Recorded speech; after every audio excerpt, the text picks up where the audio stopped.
تعملوا ايه لو جيتوا تحضروا قهوتكم واكتشفتوا مرة واحدة ان انتوا نسيتوا الميزان؟ تعالوا اقول لكم تعملوا ايه.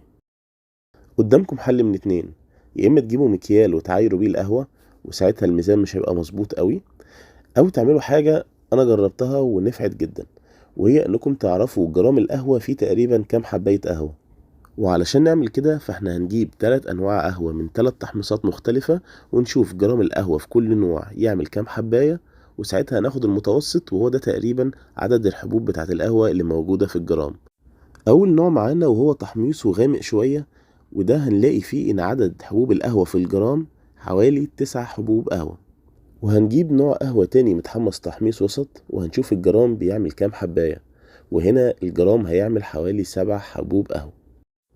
واخيرا هنجيب نوع قهوة متحمص تحميص فاتح، وهنوزن، هنلاقي ان جرام القهوة فيه 6 حبوب قهوة. يعني لو اخدنا متوسط كده للتحميصات التلاتة دول، هنلاقي ان جرام القهوة يعمل حوالي 7 حبوب قهوة. وبكده تبقوا عرفتوا